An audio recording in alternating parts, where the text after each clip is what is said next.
What does it mean to reframe an objection? A frame provides a context or focus for your thoughts and actions, just as a picture frame puts a border or boundary on what you can see in a picture. The frames of reference that you choose as a result of your beliefs about yourself and others, your perceived role in life, your perceived limitations and skills and abilities.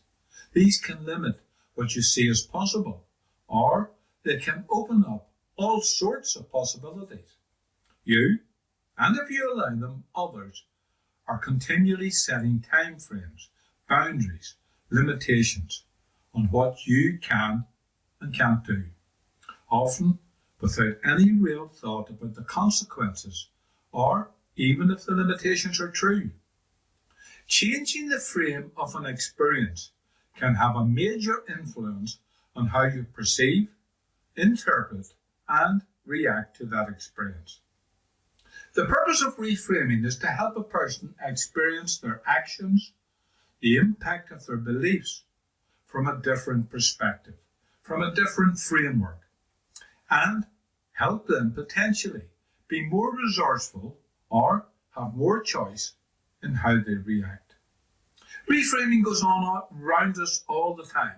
Politicians are masters at reframing. It seems no matter what happens, they can put a positive spin on it for themselves or a negative spin for their opponents. Then consider that old wooden table in your basement that you use on it to hammer nails and nail things together. Instantly, it seems different if someone tells you that it's a valuable antique. Jokes are reframing. You're guided to think in one frame, and then the frame, the meaning, or context changes. Fairy tales often use reframes to help children see different perspectives, or the consequences of crying wolf. An excuse is a reframe. An excuse is a reframe that attributes a different meaning or context to your behaviours. Here are some notable reframes.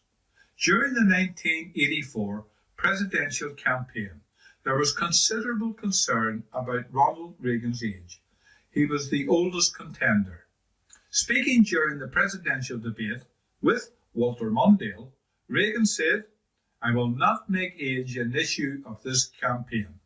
I am not going to exploit for political purposes my opponent's youth and inexperience."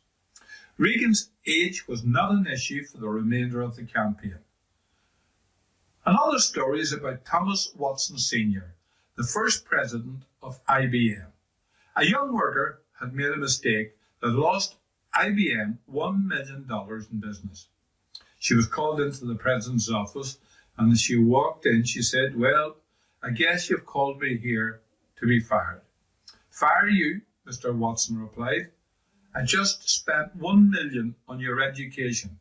A father brought his headstrong daughter to see Milton Erickson, the famous hypnotherapist. He said to Erickson, "My daughter doesn't listen to me or her mother. She's always expressing her own opinion." After the father finished describing his daughter's problem, Erickson replied, "Now, isn't it good that she'll be able to stand on her own 2 feet when she's ready to leave home?" The father sat in stunned silence. That was the extent of the therapy. The father now saw his daughter's behaviour as a useful resource for later in her life. Reframing an objection is taking the objection and putting it in a different context. Let's use the price objection. What is the context of the price objection? Too expensive or outside the prospect's budget? Mostly the problem with price objection needs to be preempted and handled at the qualification stage of the sales. And then, should the objection come up when you're at the commitment or closing stage of the sale, reframe to terms of what they may lose by not committing. Remember that people are more likely to decide to avoid loss than the consequences of not proceeding. How can you reframe your objections?